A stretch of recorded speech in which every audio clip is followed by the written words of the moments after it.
Proudly it waves Old Glory over the land of the free.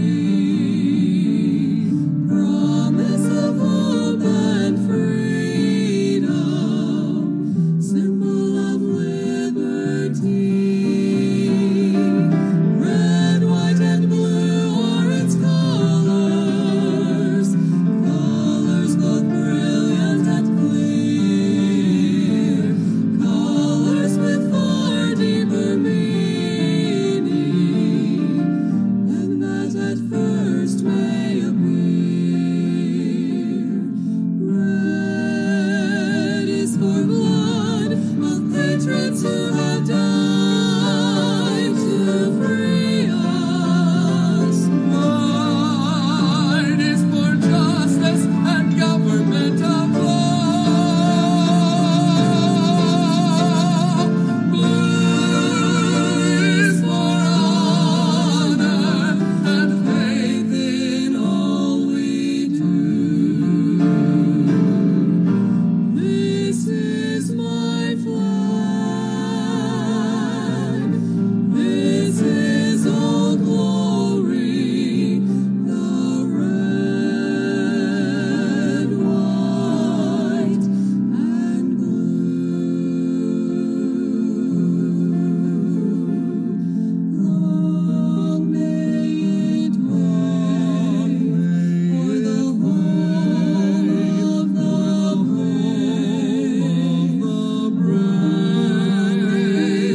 wave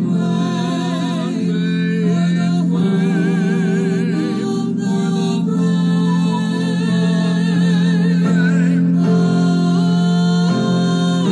Long may it wave.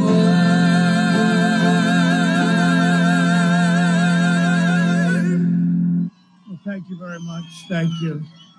What an honor. Thank you very much.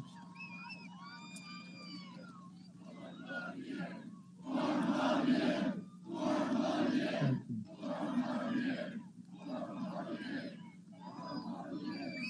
Thank you very much. Thank you. We love this section of the world. It's a beautiful section. We appreciate it very much. And I'm thrilled to be back in the great Commonwealth of Pennsylvania so much. Thank you. This is the state where the story of American independence began. It's the state where the American Constitution was signed. Think of that. And 3 days from now, this is the state that will save the American dream.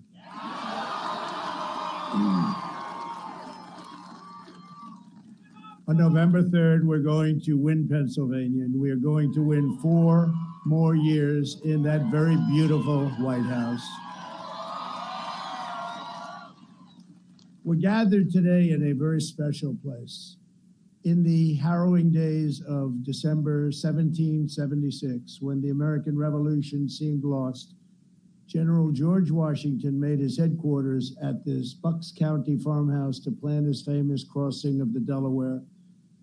On Christmas night, he led what remained, and remained, very little remained, of that ragtag Continental Army on a daring midnight raid. It was a tough night. It was a violent night. They marched through 9 miles of ice and snow, many without boots on their feet, leaving a trail of blood in their wake. At dawn, they seized victory at Trenton. Their sacrifice turned the entire tide of the war. Those soldiers came from every walk of life, but what united them all was their devotion to the principle of self-government. They were determined to live in a country where power belongs to the people.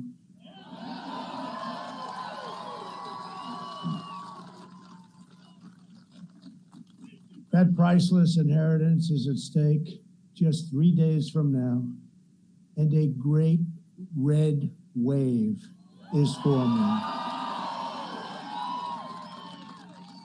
As sure as you're there, as sure as we're here together, that wave is forming, and they see it on all sides. and there's not a thing they can do about it.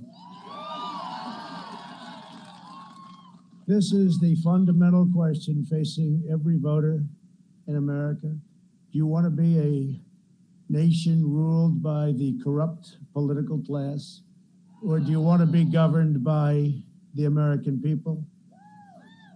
I ran for office 4 years ago because I could not sit by and watch any longer as a small group of Washington insiders continued to get rich, bleeding America dry. You're just bleeding America dry. Think of it. Closing our factories, opening our borders, outsourcing our industries, and letting foreign countries ravage our middle class. Career politicians spend trillions of dollars fighting foreign wars while letting our own cities crumble and decay. Here in Pennsylvania, you know this bitter and very painful betrayal all too well, better than most. The corrupt Washington class launched an economic war against this state. For decades, they targeted your steel mills, shut down your plants, and sent millions of your jobs overseas, all while lining their pockets with special interest cash. And no one embodies this betrayal and treachery more than Joe Biden.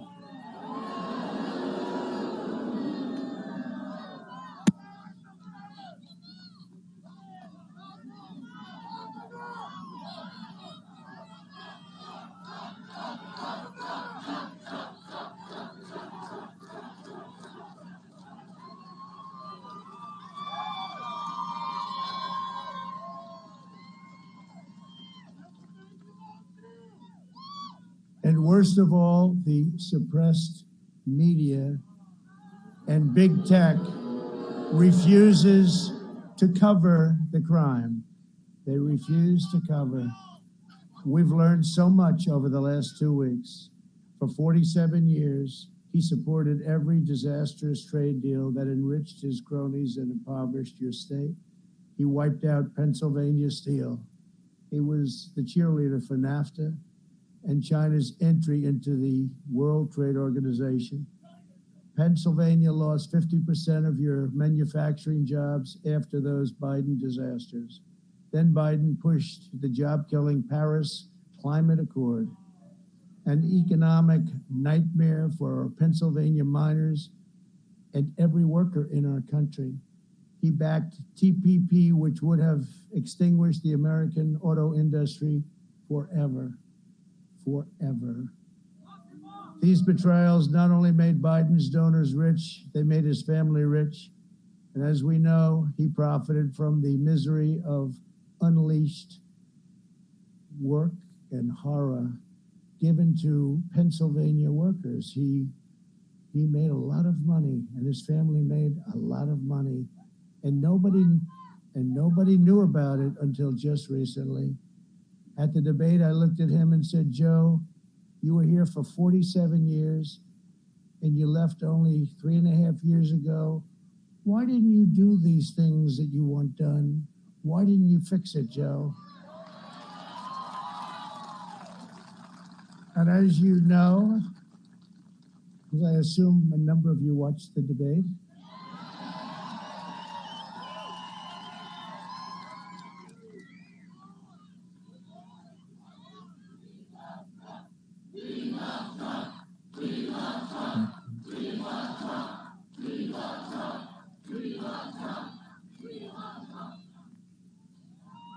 but as you know, he just looked at me and shrugged. In fact, the anchor looked up and said, why did you do it? She couldn't believe it. You know, she was on his side. She said, why did you do it? Why did you do it, and why did you say it? In 2016, Pennsylvania voted to fire this failed and corrupt political establishment, and you voted for an outsider as president who is finally putting America first.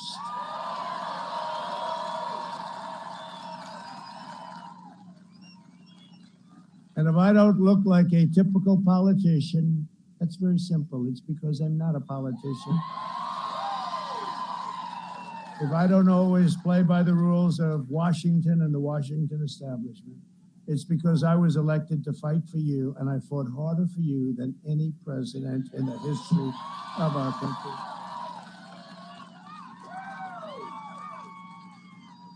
From day one, Washington insiders have been trying to stop me because they do not own me and they do not control me. They want control. They don't like what I'm doing. They don't like what I've said to the big pharma, the drug companies, the number one lobbyist in the world, number one lobbyist in our country. They didn't like that I instituted favored nations so that we now pay the lowest prices in the world for prescription drugs instead of the highest prices in the world. If these corrupt forces succeed in electing Joe Biden, Washington will see to it that another outsider never becomes president again. It'll never happen again. And nobody has done in 3.5 years, nobody, no administration, no president, what we've done and what we've accomplished. And it's not even challenged. Nobody even challenges that. They'll take back control and they will never, ever give it up. This once-in-a-lifetime opportunity to beat the corrupt politicians will be lost forever, and they know it. They're fighting so hard, and they hate what they're seeing because they're not looking at fake suppression polls anymore. Now they're looking at the numbers that are pouring in, and they don't like the numbers that they're seeing in Florida and in Ohio and in North Carolina. And we think in Pennsylvania, although those numbers come in late.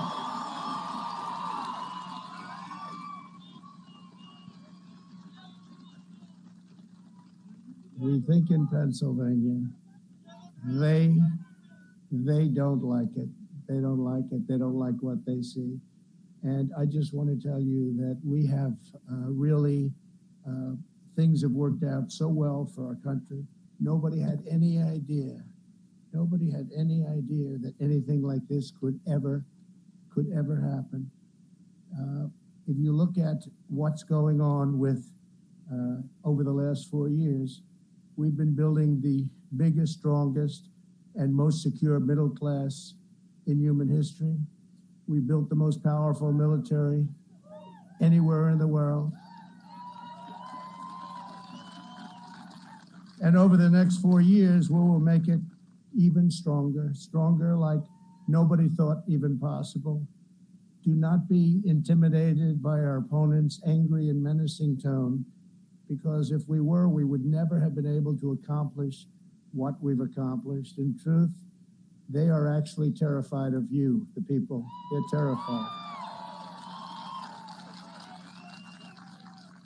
They're terrified that you will discover that you have the power to end their corrupt rule once and for all. We have to do it. When you see what's going on, we have to do it. We don't have a choice. Somebody said, do you enjoy this? I said, it's not a question of enjoyment. Believe it or not, I do. I shouldn't. Have to go check something, but I shouldn't. But, today we're doing 3 rallies. Tomorrow we're doing 5, and the smallest crowd will be 25,000 people. Then on Monday, we're doing 5 or 6. And I can't tell you what's going to happen. I think we'll just go home and rest. But they don't get to decide this election. This is your choice. We have to be very careful. We have to be very, very careful, especially in this state, more than any other state. They say you have to be very, very careful. What happens in Philadelphia, we have to be extremely, everybody has to watch, vigilant. Your decision, your future is at stake. As your president, I don't answer to the special interests of no interest in me. I don't take instructions from donors and lobbyists. I don't care about them. I don't care about them. I don't take my orders from the media, or as I affectionately call them, the fake news media. And as you know, they've turned out to be far more fake than we ever thought. And they've really turned out to be corrupt. They are corrupt. They are really corrupt.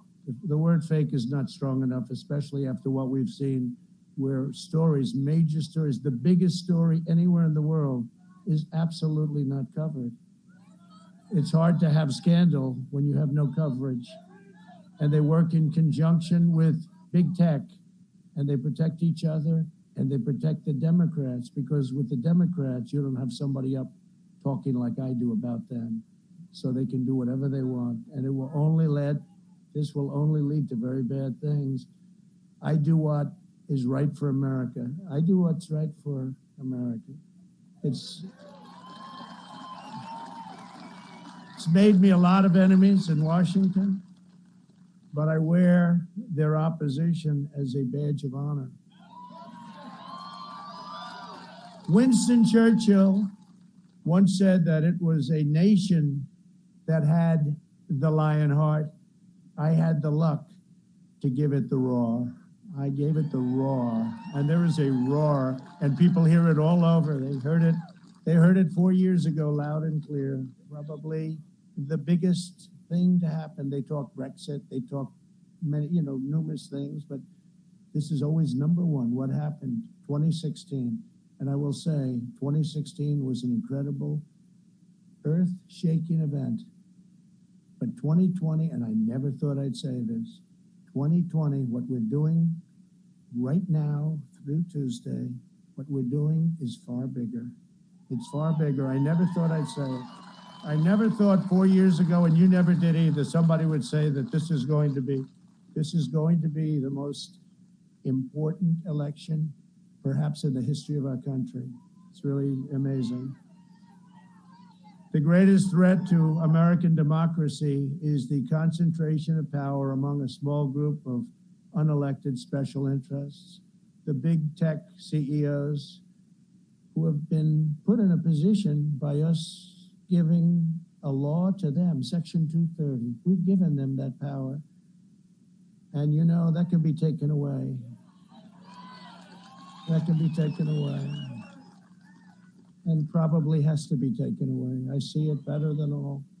I see it so obviously. I see it because of what I do on social media. For me, it's very easy to see. I see things that nobody would believe.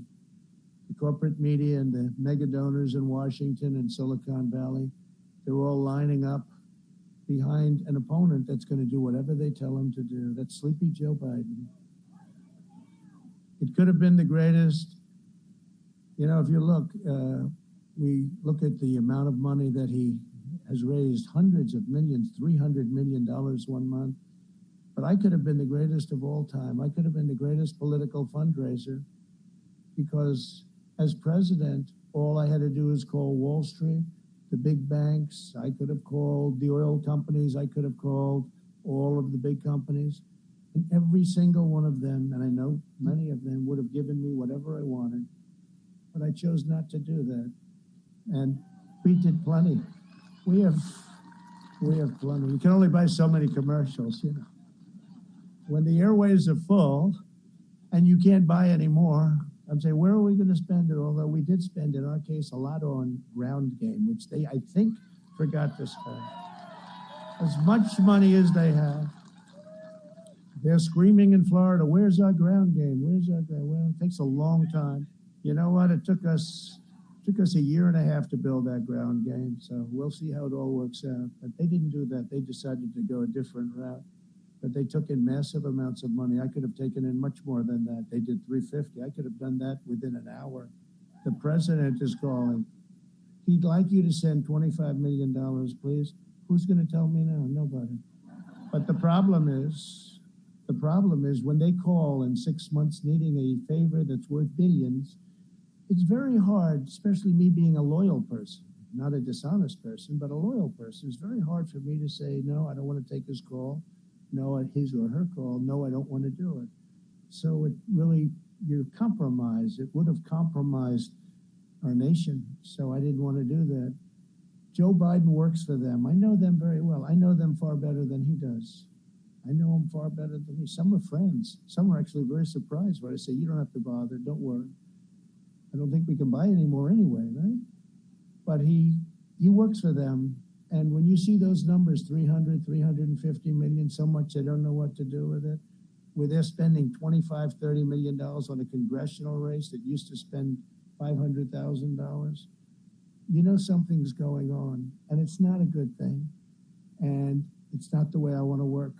This was one opportunity to do something special. This isn't a company. This isn't making some money. This is one opportunity to turn our country around, and we're not going to blow it.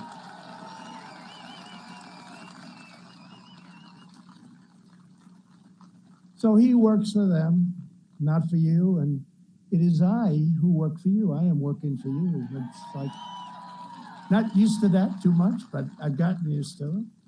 And we have this great opportunity together, and our people tend to vote in particular state. You tend to vote on the 3rd. I could say go in an early vote. Don't wait till Tuesday. Vote today, vote tomorrow, vote on Monday. But I'm wasting a lot of time because you want to go. It's tradition, it's habit, it's the history of this state. Look at what you've done with this state. Look at the history of this state with respect to our country. And you want to go. So I won't even say go today, go tomorrow, go the next day, or go on the 3rd. We want election day. Thank you. Election day. And we have others like that too. We have others like that too. They want election day. It's going to be a great day. The more these corrupt forces oppose me, the more I know we are delivering real change, real progress, and historic victories for the American people.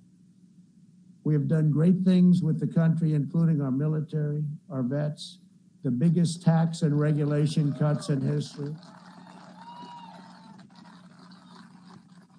We just received a poll. This was a real poll, not a suppression poll, where the vets gave us a 91% approval rating for the job that we're doing. Think of that, 91%, the highest ever.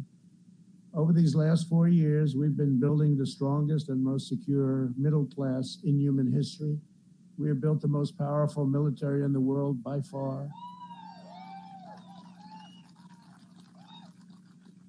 Nobody has ever built what we built. And when I came in, we had a depleted military. We had old planes. We used to get parts by going to the airplane graveyards and taking the old parts out of old planes that were sitting there rusting in the sun and crazy weather where they store them in the deserts.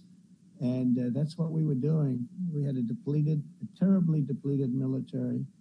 And now we have the best equipment anywhere in the world by far, all made in the USA. And as I say, we are the envy of every world. We are the envy of every world power. From China to Russia, North Korea, they look at us and they say, wow, what they've done. New jets, new fighter jets, bombers, tanks, missiles, rockets, nuclear. And just hope to God we never have to use it. Hope to God we never have to use it, but it's less likely that we'll ever have to use it when we have it. Okay, when we have it. We were in very bad shape militarily. A general came to see me, highly overrated general came to see me actually. One of the world's most overrated generals, and he said, sir, we have no ammunition. Right at the beginning, you know what I'm talking about, because we could have had conflict. He said, sir, could you hold it off? We have no ammunition. And I said, General, no president should ever hear that statement again. We have no ammunition. Well, now we have so much ammunition. Our problem is we have no storage. And over the next 4 years, we will make it even stronger. Going to keep us safe. Last night, our brave special forces rescued an American hostage in a faraway country.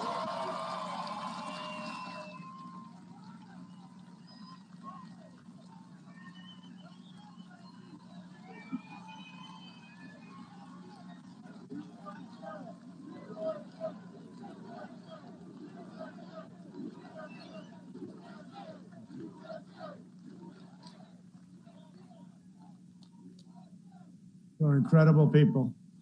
And I was in Fort Bragg yesterday, and I met a lot of these incredible, talented, strong, both physically and mentally, the strongest, the best in the world. But We had a mission sent to a faraway land where they kidnapped an American citizen, and the kidnappers wished they had never done it.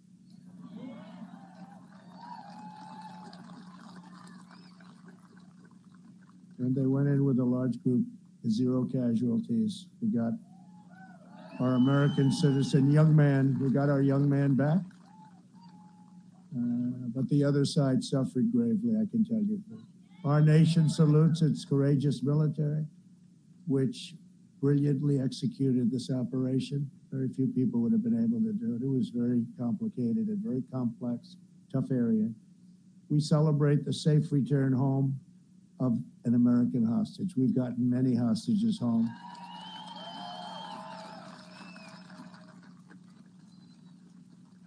And I pay nothing, can't pay. Once you pay, you'll have many, many more. We're 40-0. Robert O'Brien, who's doing a tremendous job, said to me, "Sir, you're 48-0. 48-0, think of that. We've brought many, many of them home. Some mostly in pretty good shape, some in very, very bad shape. Specifically, you know who I'm talking about. Came home in very bad shape. But sometimes that happens too. But we've brought many home, but we don't pay.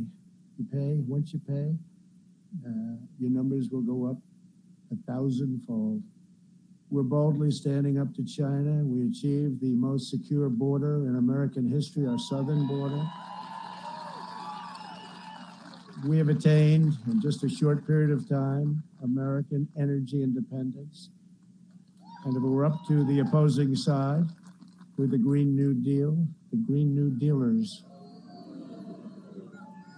AOC +3, and you add Pelosi and Schumer, and you add Joe Biden, who really doesn't understand, so you don't have to probably explain. They'll tell him what to do. He'll do whatever they tell him, whatever it takes. He'll say whatever it takes. With the sunglasses, or the sunglasses. I said, I don't think I'm going to do that, but I watched those sunglasses.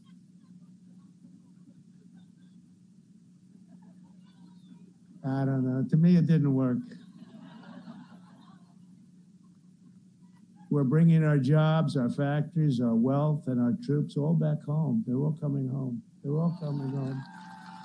And instead of endless wars in countries that even you very sophisticated people in some cases have never even heard of, we're achieving one historic peace deal after another. If you look.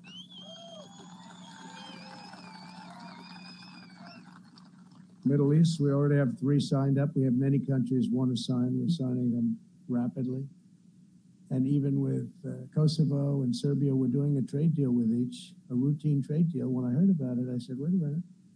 They've been killing each other for decades. They've been killing and killing for decades, each other, fighting all the time. We're doing a trade deal. They want it. They always want us. All of them want us. The whole world wants us. So we're in a great negotiating position. But I said, Kosovo, Serbia, we're doing a trade deal. You tell them we're not going to do the deal unless they make peace. And all of a sudden, they were hugging in the Oval Office. Right, right? No. And it came through common sense, and it came for no money. Going to make a trade deal. We said, no, we're not going to make the deal unless you two start getting in. You're killing each other for decades and decades. That's all they do is they kill each other. And when I saw the 2 leaders hugging in the Oval Office, and there was I think they were exhausted, frankly. I think it was time. It was time, but somebody had to say, do it. Just seemed to make a lot of sense. I said, wait a minute, let's do it. And we did it. So I'm very happy about that. And thanks to our administration's unprecedented mobilization, we're now just weeks away from a mass distributing of a safe vaccine. We're really, we've got it. We've got great companies, Johnson & Johnson, Moderna, Pfizer, all with the vaccine, all with the different versions of it, some similar concepts, but and many other companies, and we're ready. We'll have that, and we will have it. But even if you didn't, I say it drives them crazy. We're rounding the turn. We're rounding that turn. We're rounding it. And our economy went down less than any economy anywhere in the world, and it went up faster by far. You know, they keep hearing about Europe, Europe, Europe. Well, they're not doing nearly as well. Seniors will be first in line for the vaccine, and the vaccine will be free because it's not their fault. It was China's fault. China did this to us. And our vaccine will eradicate the virus and end the pandemic once and for all. Americans will return to school and to life. By slashing red tape and cutting bureaucracy, we're producing this vaccine in record time. If Joe Biden were president, you wouldn't have this vaccine for 4 years. And he had his chance with the H1N1, he calls it in reverse, swine flu, which was a disaster. We've moved heaven and earth to produce the vaccine ahead of schedule and manufacture hundreds of millions of doses in advance, all ready to be shipped. And we have our military is going to be shipping it. Logistics. We have a general, that's what he does. He delivers troops. He said, sir, this is easy. We'll get it done very quickly. It's the most advanced medical operation anywhere in the world and in history. Thanks to the therapies we've accelerated, we have already reduced the mortality rate 85%. Think of that, down 85%. And our excess mortality rate is 40% lower than Europe's. And Europe has done a good job. It's a very brutal thing. Everyone thought Germany was doing great. They're not doing great. Right now, you see what's going on over there with France, again, Spain and Italy. But we're doing great, but we just don't get credit for it. We don't get credit. And I don't want the credit personally, but I want the generals and the admirals and our great Vice President, Mike Pence, who worked so hard, and all of the people on the task force, and Jared Kushner, what he did, he's here someplace. But he was fantastic on the ventilators. You know, ventilators are very, very complex. Oh, look at that, Jared. He wants no praise. He couldn't care less. He truly couldn't care. Thank you, Jared.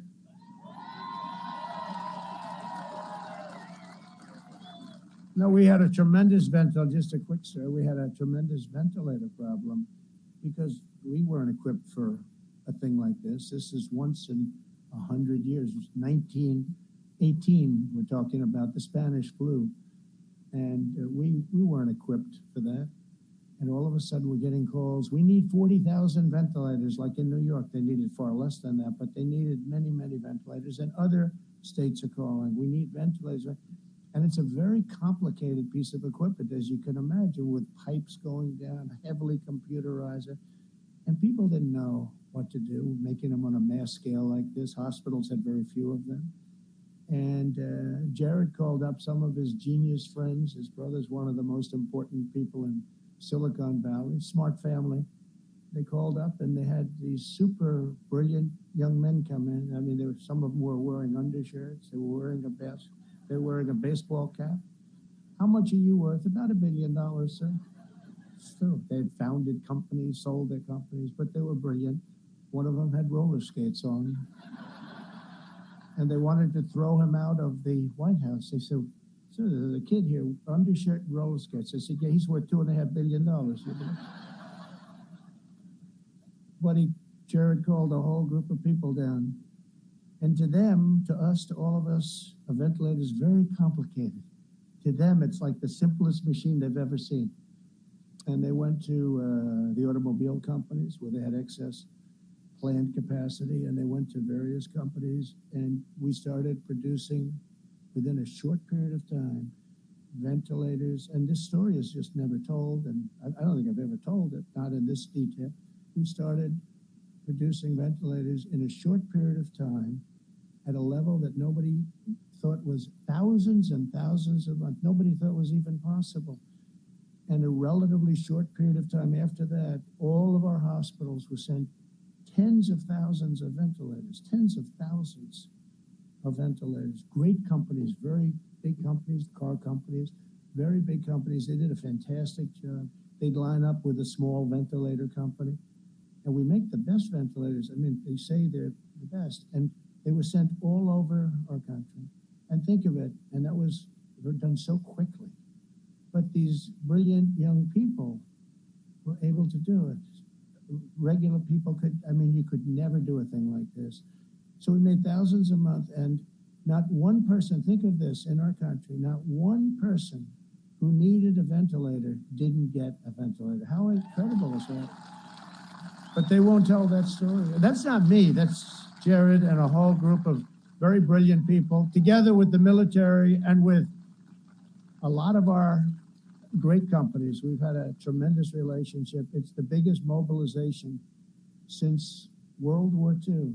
And it was an incredible job. Now what we're doing is we continue to make thousands a month, and we're sending them to foreign countries who are desperate for ventilators and would have no idea, there would be no way they could ever get them, including, I mean, we send them to France and we send them to Spain and Italy, but we send them to countries in Africa who are really having a terrible hard time.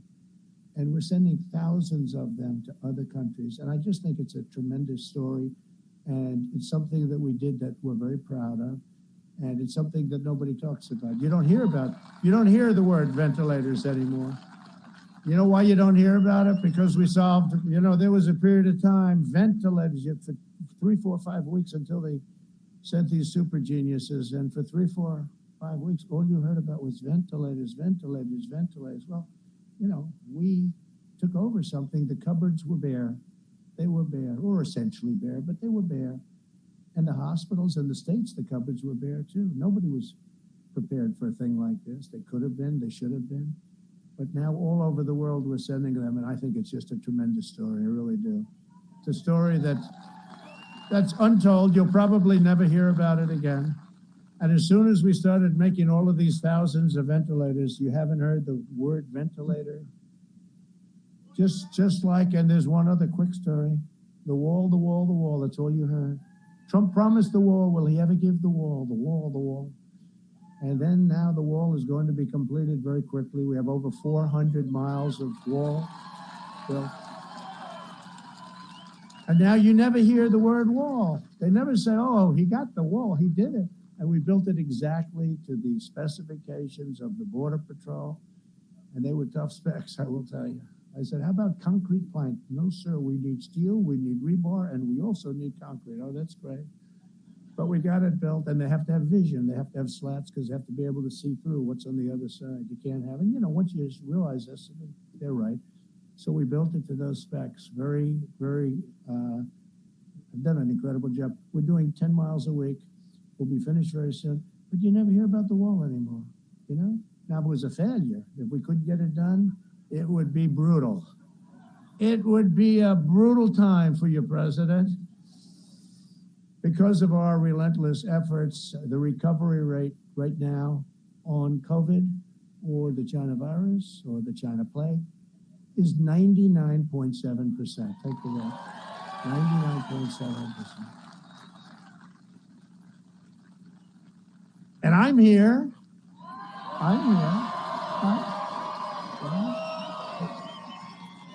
I'm here. And these two great people whose property we're using today, what a historic property. And all I know is they said, we just drove up the road, they've been here a long time. But not as long as George Washington, right?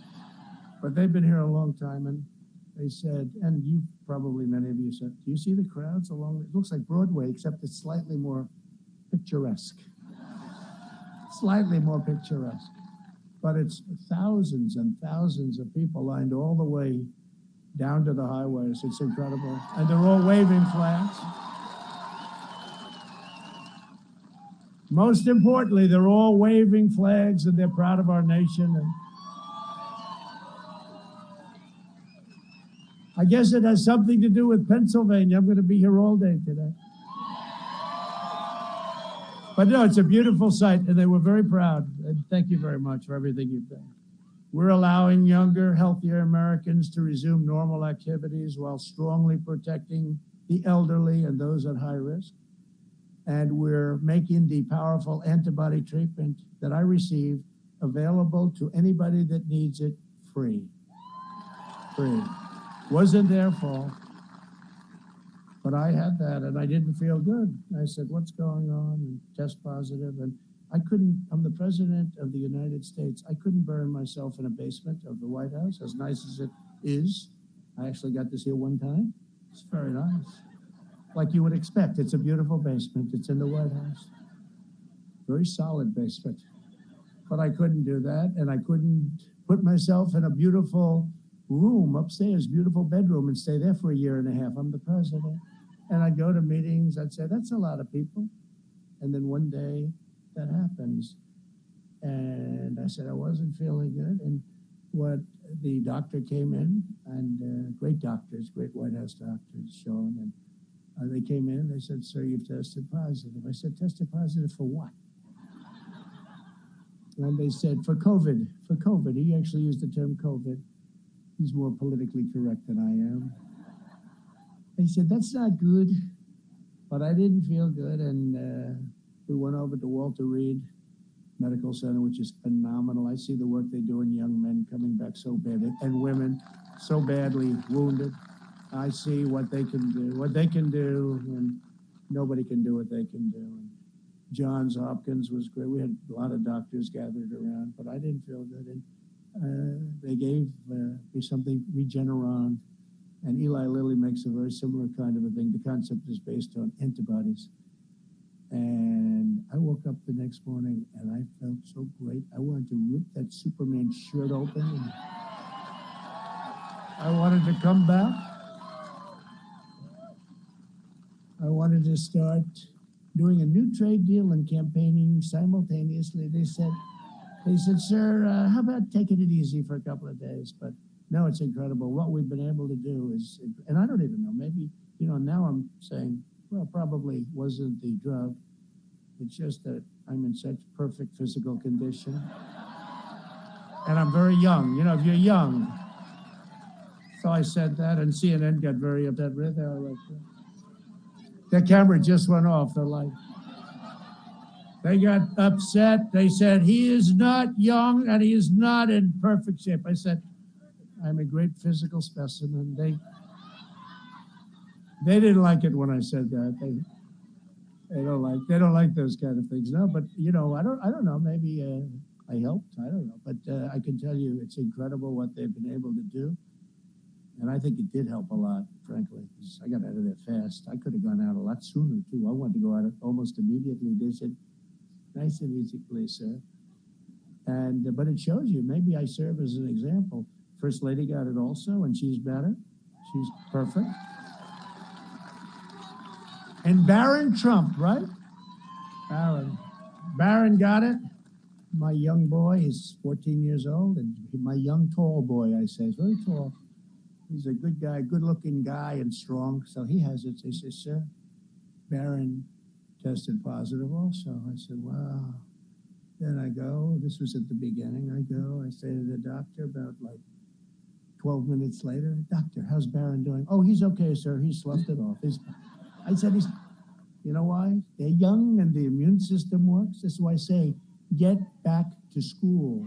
Get back to school.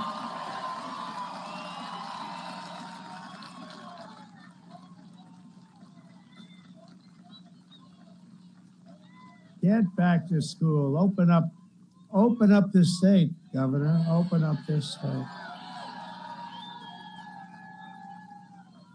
And don't take advantage of those ballots, Governor. Don't do it. Don't do it. We will terminate the virus with science, medicine, and groundbreaking therapies and cures. I watched Joe Biden speak yesterday.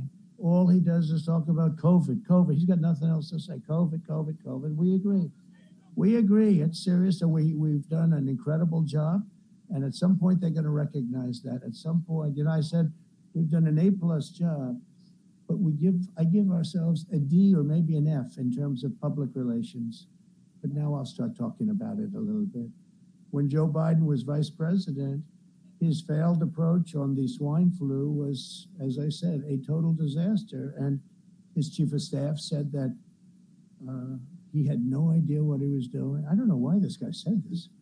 And now they're thinking about bringing him into the administration. I guess probably this was maybe before the flu came along or something, because I'm saying, why would he say this? He goes, quote, "We did every possible thing wrong, and 60 million Americans got H1N1, far less lethal, by the way, far less lethal. And in that period of time, and it's just purely fortuitous that this isn't one of the great mass casualty events in American history." This is Biden's chief of staff. Think of what he said. Where did this guy come? You're going to bring him back?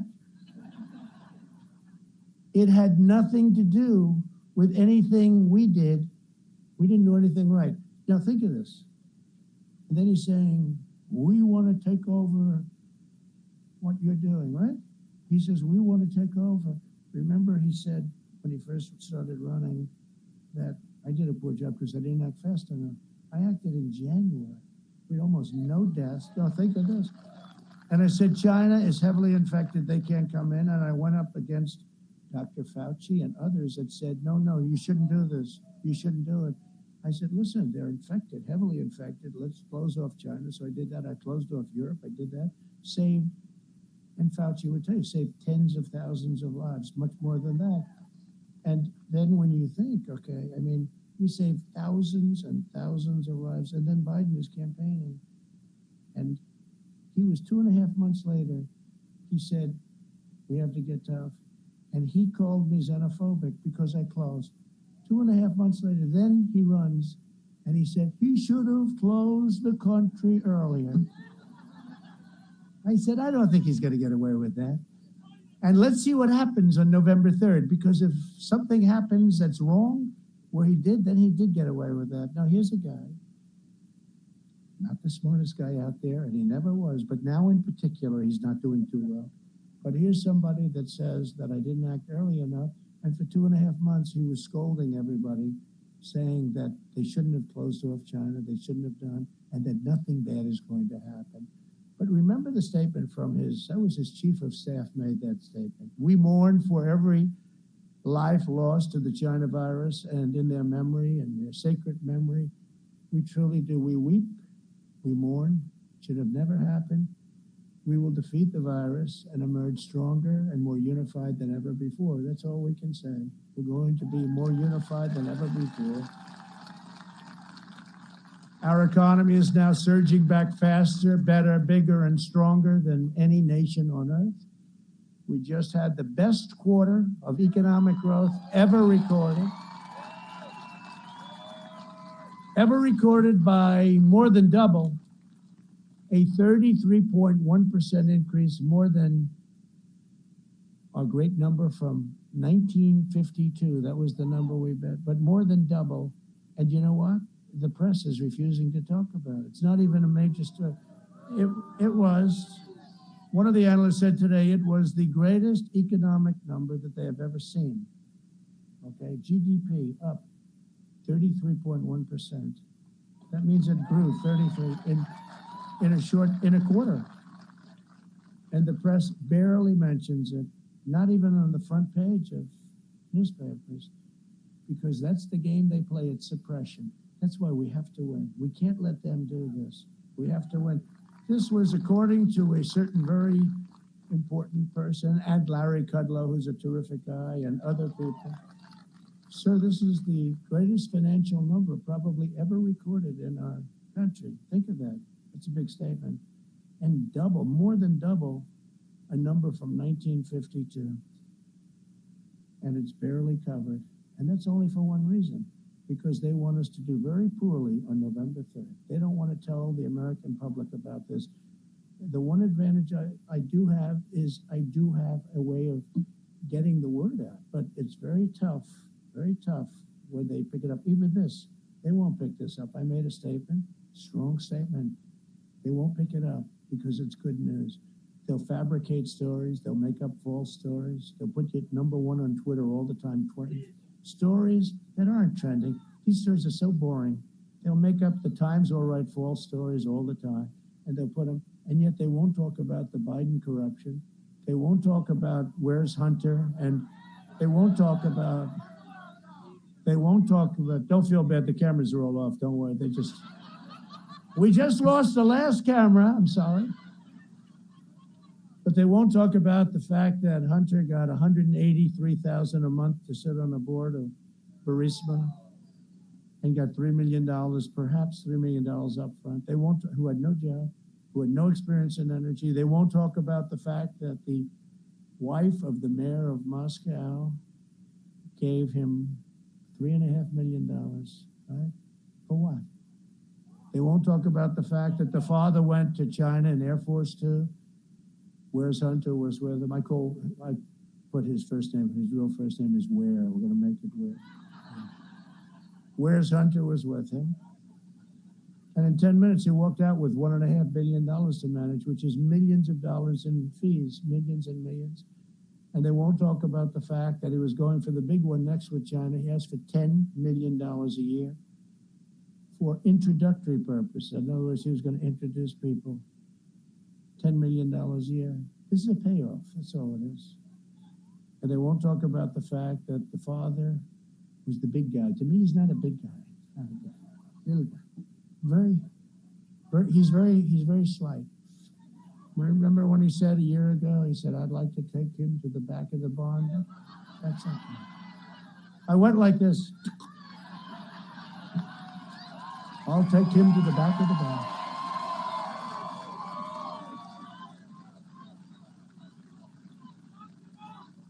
The glasses.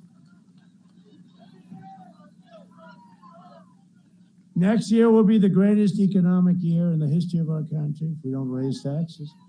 If Joe Biden is elected, he will delay the vaccine, prolong the pandemic, close down schools, and impose a nationwide lockdown. That's what they're talking. Can you imagine going? And we're making the greatest comeback of any country by far, and they're actually talking. He's talking about a lockdown. He has no clue, but he's talking about it. That's his only plan, to make you a prisoner in your home, a prisoner in your own country. And under the Biden lockdown, the recovery will be totally killed. The economy will crash. Country can't afford it. The people can't afford it, but country can. Can you imagine? I mean, your state has to open up too. All Democrat governors, you, Michigan, North Carolina, I mean, they're all Democrat governors. And they're probably doing it because they want to affect the election.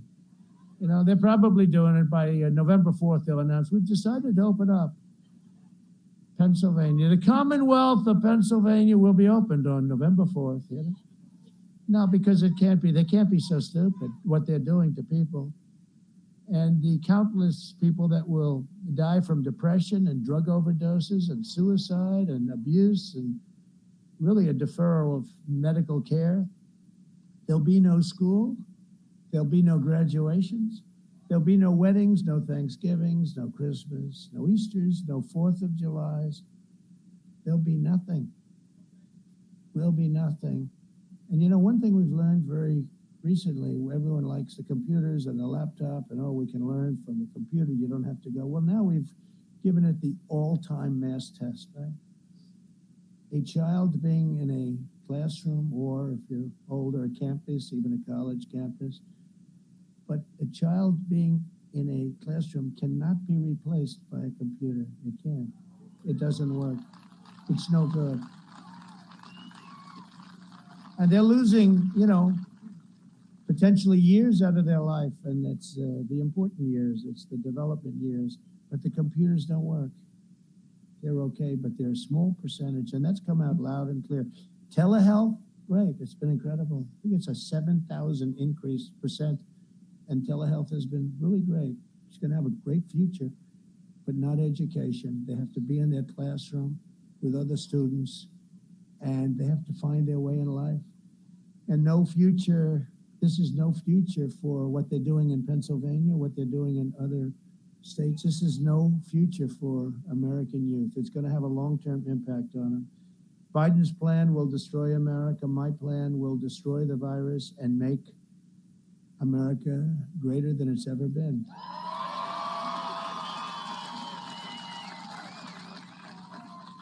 And the skyrocketing cases in Europe have shown draconian lockdowns, and that's what they are. They're draconian. Do not stop the virus. They've done it. Italy was so locked down. Now it's starting all over again. They just don't. It's a terrible thing that was unleashed on us. And we should never forget what happened. We should never, ever forget that China could have stopped it. They stopped it from going into the rest of China, but not from going to Europe, the United States, and the rest of the world. We can never forget it. But the far left is determined to lock down America because what they crave more than anything else is power and control over you. Joe Biden has made a corrupt bargain in exchange for his party's nomination. He has surrendered his party to the radical socialists, left-wing extremists, anarchists, looters. Today's left tolerates no challenge and allows no dissent. You see that. They have it locked. They have it locked down. That's the ultimate lockdown. You can do horrible things, or you can do nothing wrong, and they'll put in phony stories. I'm actually a victim of the opposite. I'm just thinking about while I'm talking to you. They do phony stories that are totally false, and they'll put them up, and there's nothing you can do. There's nothing you can do except explain it away. If you disagree with them, they try to humiliate you, smear you, and cancel you. Cancel culture, right?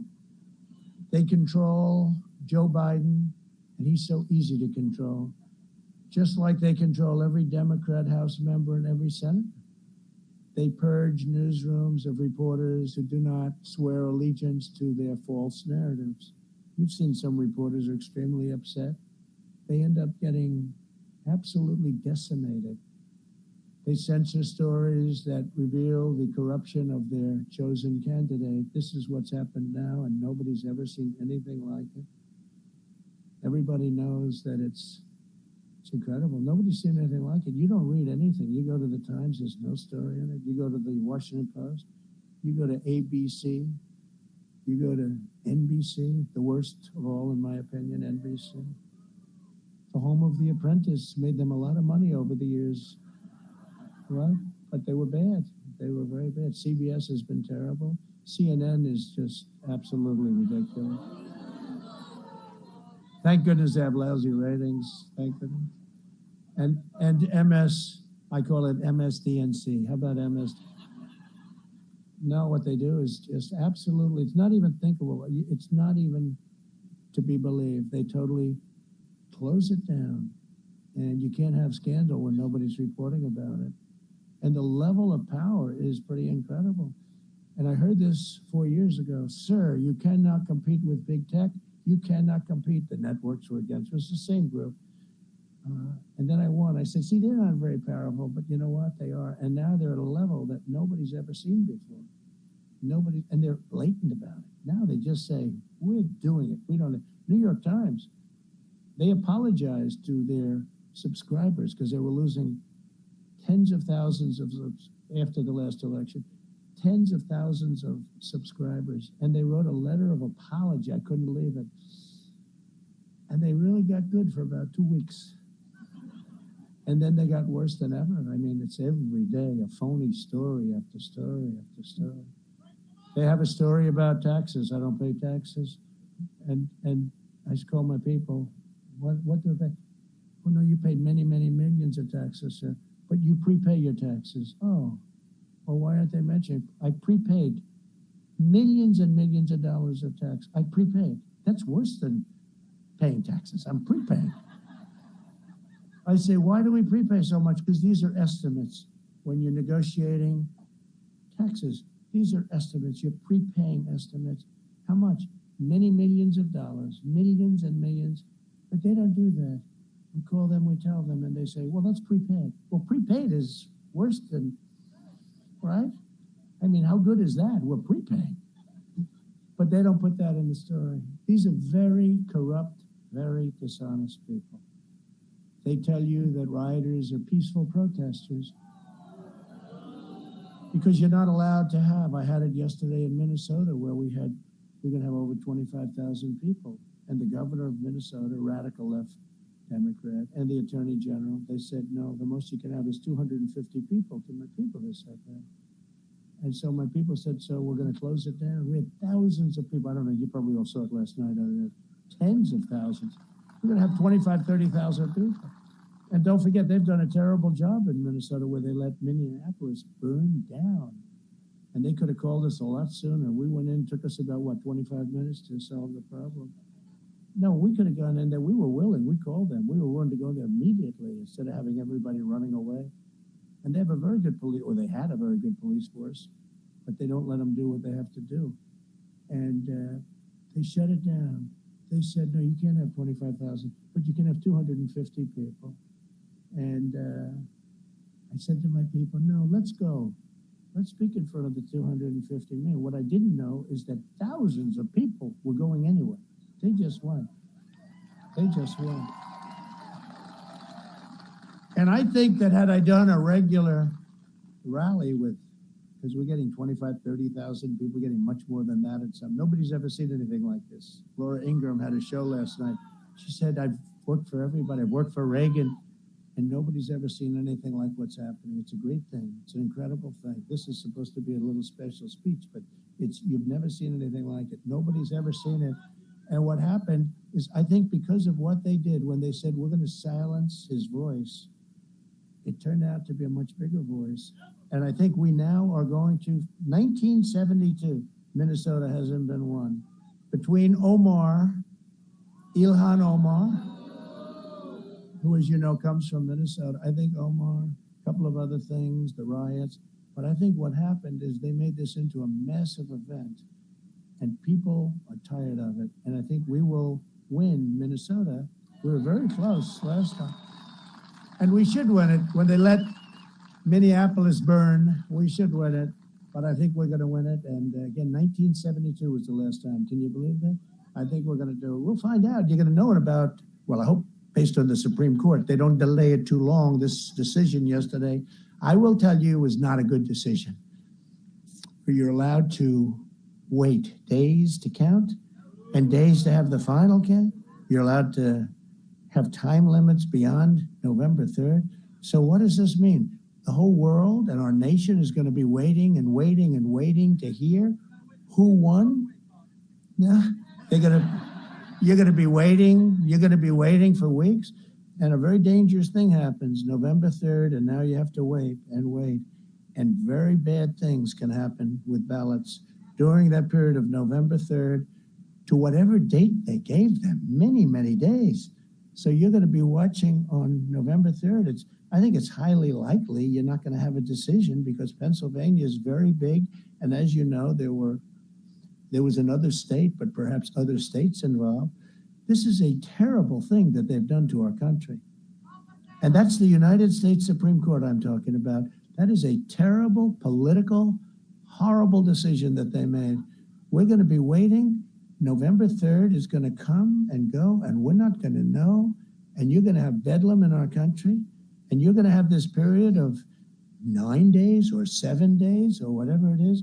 And many bad things. Ballots are going to be, we just found 10,000 ballots. Oh, that's good. We just found another 10,000. This is a horrible thing that the United States Supreme Court has done to our country. And I say it, and I say it loud, and I say it proud.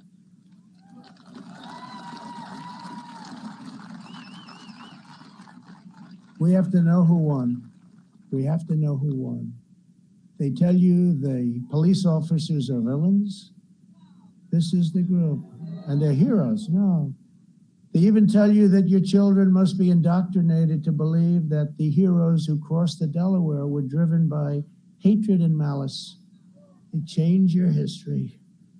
A vote for Joe Biden is a vote to give this radical movement absolute power and unchecked control over every aspect of American life. Joe Biden, he's not all there.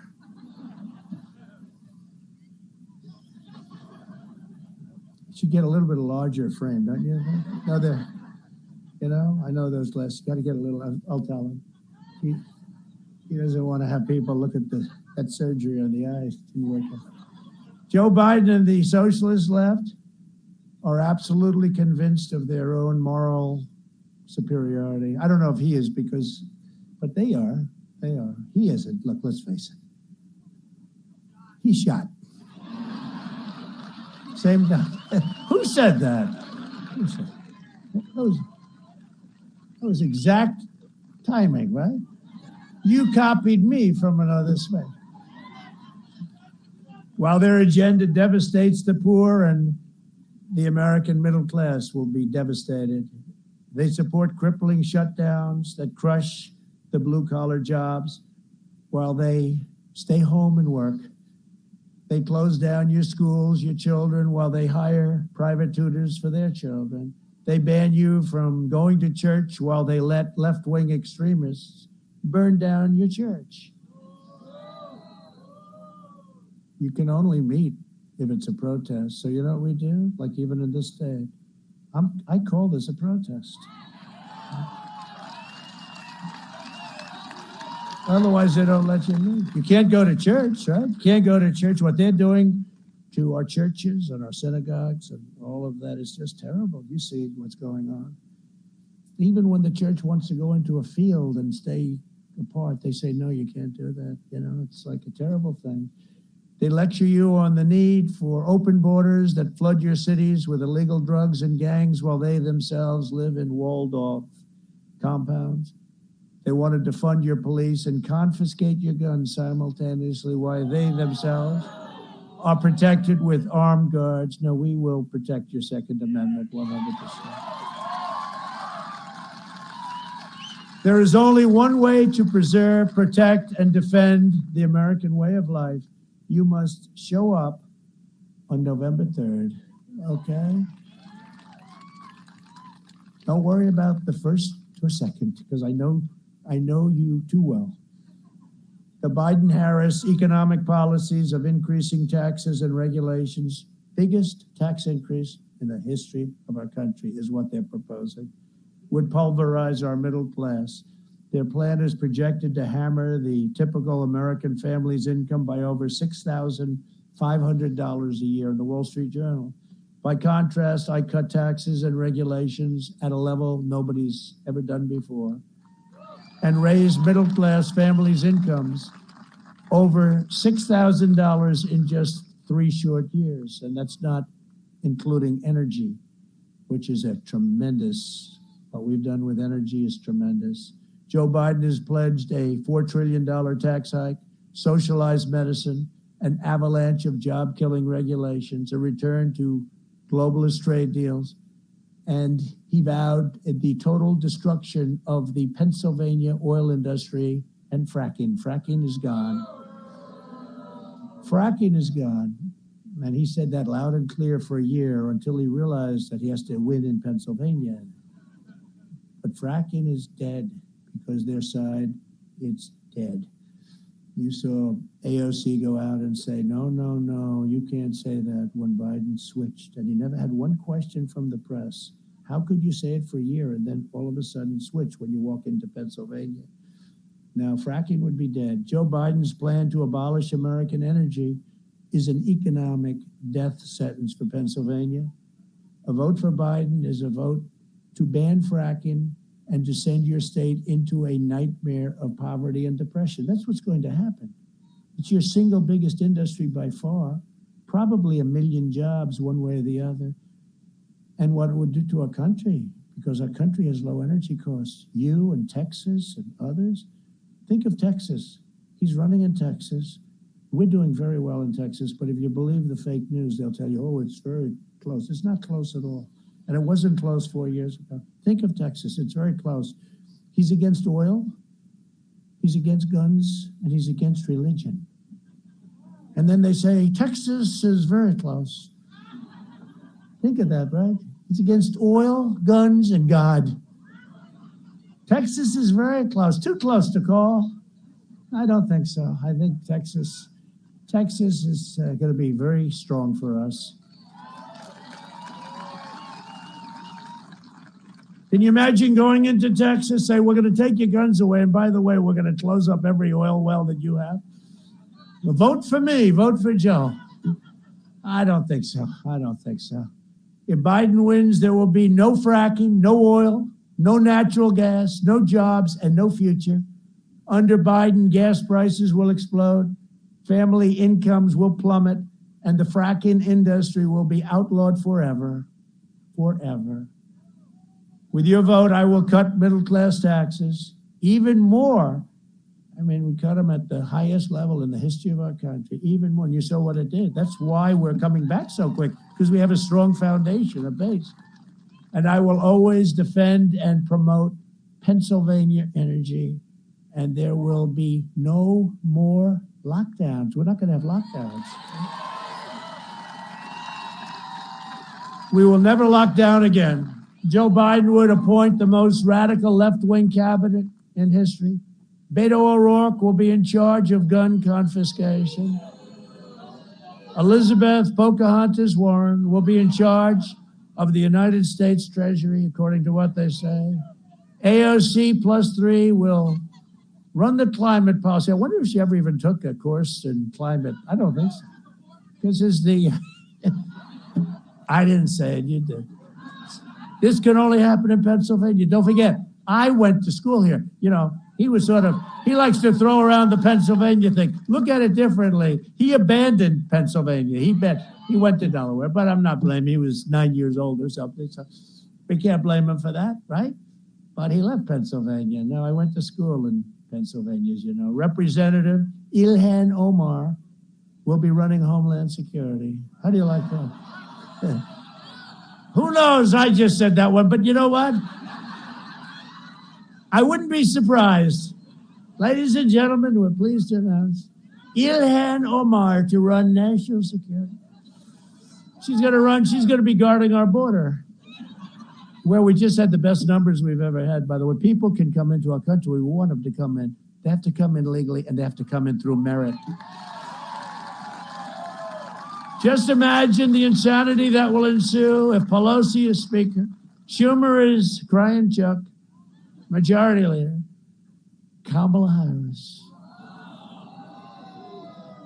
She makes Bernie Sanders look like a very strict conservative. You have Kamala, got to say the name exactly right or they excoriate you. So you have Kamala running the White House. Well, she already said that, right? She said that it's the Harris-Biden administration. He actually said that was scary. He said, under the Harris, I never did that. I never said under the Pence-Trump administration. And I love Mike Pence. You know what? But I said, Mike, that far we can't go.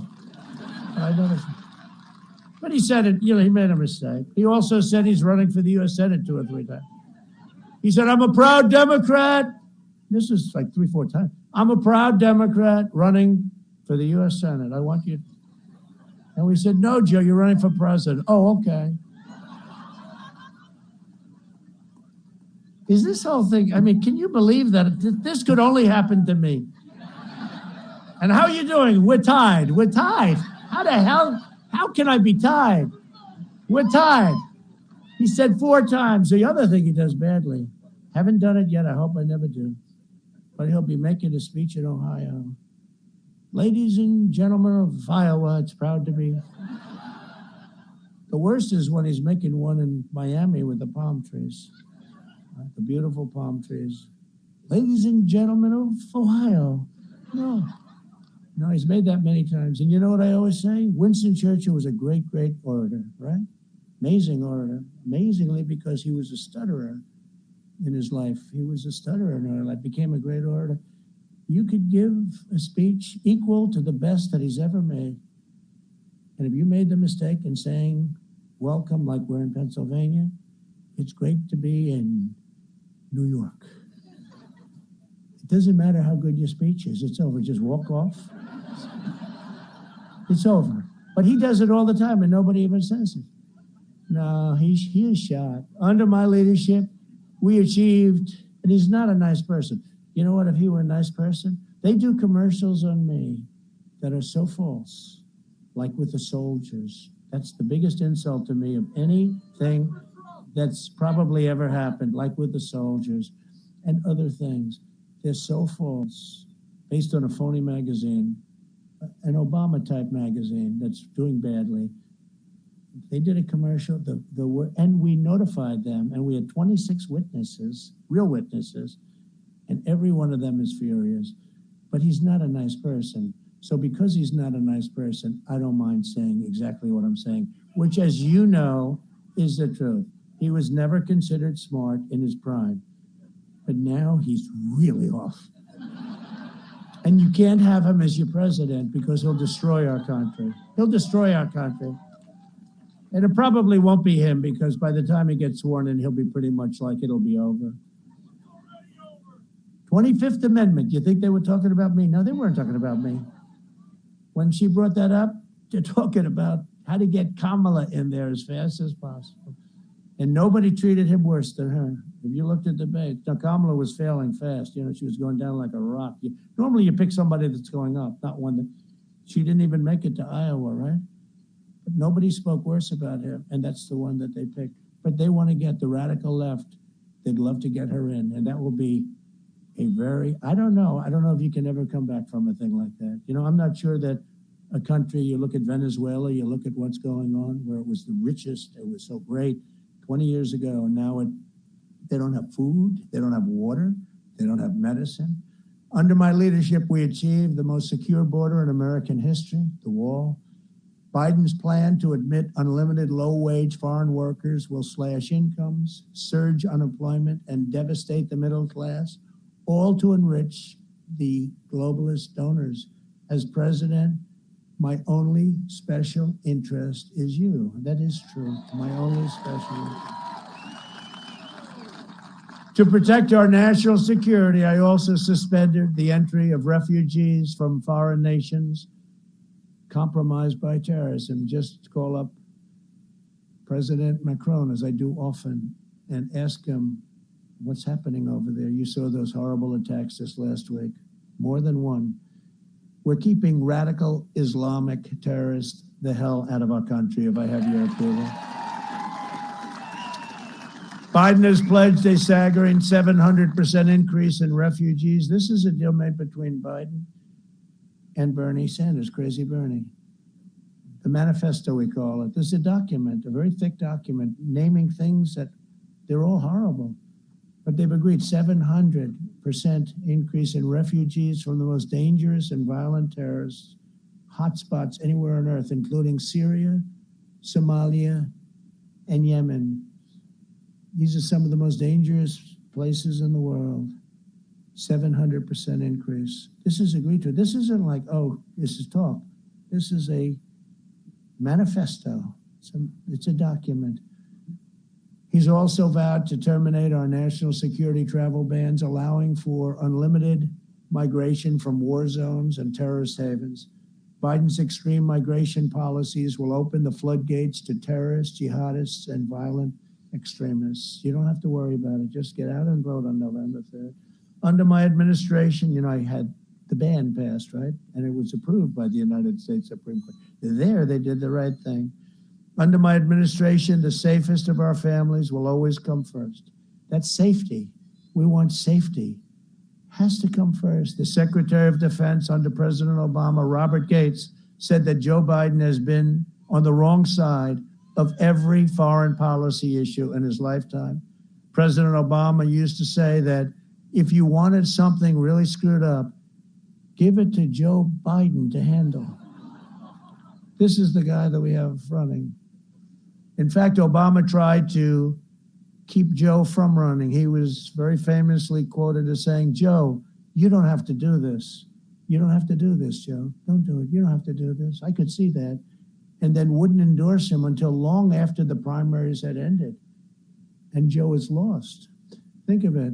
He wouldn't endorse him. He was a vice president, wouldn't endorse him, made all these terrible statements, wouldn't endorse him. And then even after he won, it was months before he endorsed him because he didn't want to see it happen. I think he's probably the most surprised person on earth, Obama. And they said, sir, Obama's going to start campaigning for him a couple of days ago. I said, that's okay, that's good. He campaigned for Hillary. How did that work out?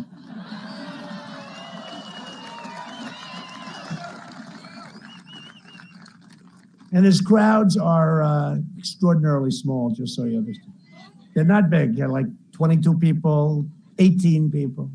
For months, Joe Biden and Kamala Harris have been inciting violence against police officers and riots like those carried out by Biden supporters in Philadelphia. Look at what's going on in Philadelphia. They should call us into Philadelphia. We'll solve the problem. Or let their police handle the problem. Let their police handle the problem. If elected, the Democrat ticket will pass legislation to end cash bail, create sanctuary cities nationwide, and defund police departments all across America. In a second term, we will increase funding for law enforcement. We will hire more tough-on-crime prosecutors to put violent offenders behind bars. For 47 years, Joe Biden betrayed African Americans at every turn. He took your votes. He took you for granted.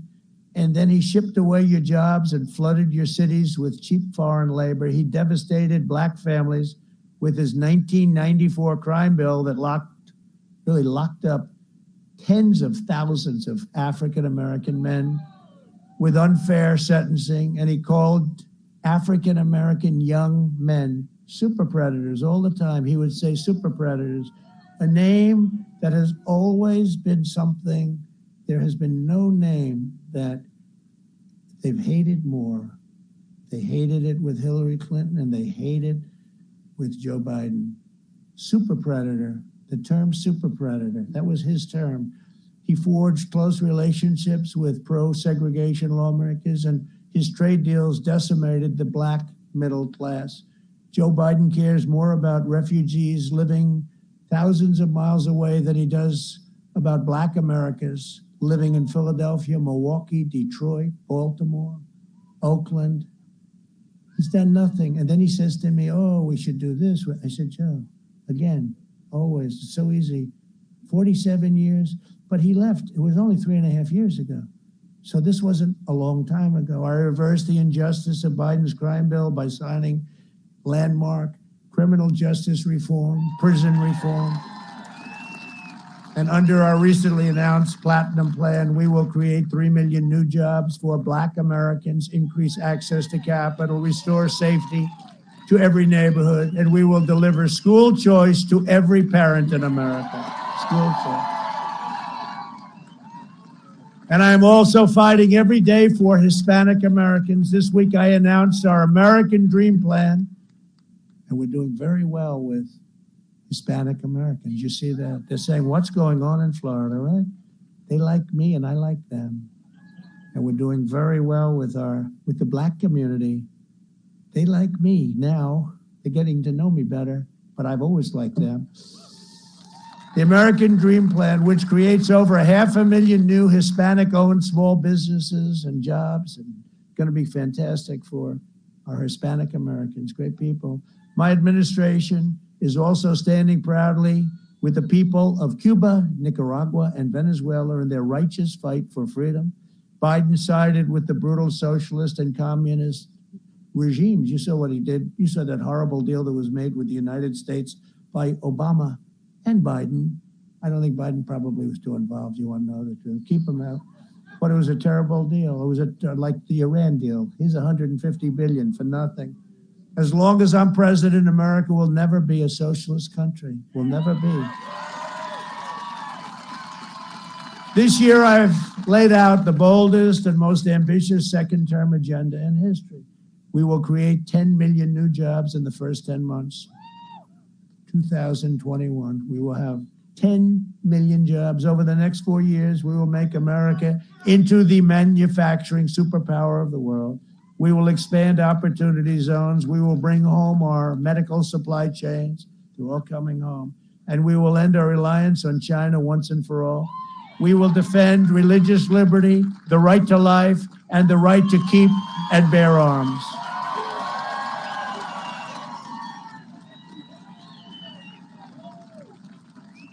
And we will restore patriotic education to our schools. In our debate last week, Joe Biden said that America has, quote, never, ever lived up to our founding ideals, right? And he said it was an idea. It was just an idea that America's a great country. The United States is a great country. It's not an idea. It's a great country. Pennsylvanians know the truth more than most when you think of the great history of this state. From Washington's Crossing and Independence Hall in Philadelphia to the Quakers who ran the Underground Railroad, from the Union soldiers who lay at the rest, and you lay at rest. They lay at rest in Gettysburg. What a place, Gettysburg, one of the most beautiful places and so gruesome for a period of time. Never fight uphill, my boys, right? He said, never fight uphill, me boys, never fight uphill. They fought uphill. To the workers of Bethlehem and Allentown who forged the steel that won World War II, America is the story of everyday citizens who have given everything to help this country live up to the highest ideals. My fellow citizens, you deserve a president who believes in America, a president who loves our country, and a president who loves you.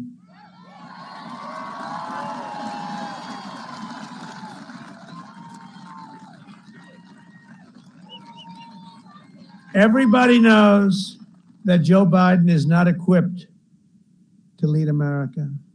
To Republicans, Democrats, and independents across this state, across this nation, I'm asking for you to honor me with a vote that's going to make our nation greater than ever before.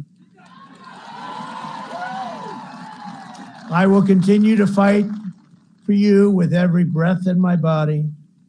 And with your support on Tuesday, we will show the world that for our country and for our children and for the incredible people of Pennsylvania, the best is indeed yet to come. Thank you very much. Thank you. Thank you.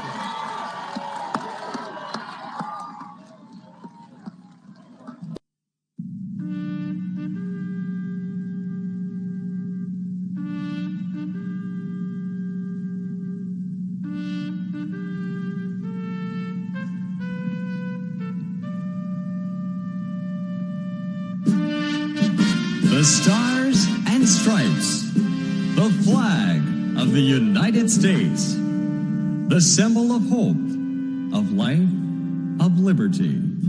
Old Glory, the heart and soul of America. Proudly it waves, Old Glory, over the land of the free. Promise of hope and freedom, symbol of liberty. Red, white, and blue are its colors, colors both brilliant and clear, colors with far deeper meaning than that at first may appear.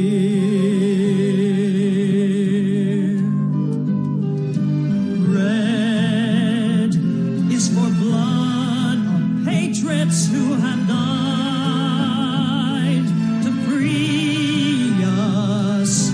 White is for justice and governmental law.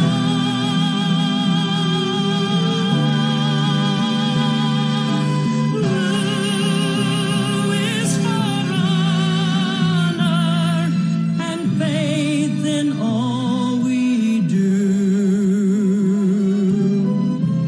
This is my flag. This is Old Glory, the red, white, and blue.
blood of patriots who have died to free us. White is for justice and government of love.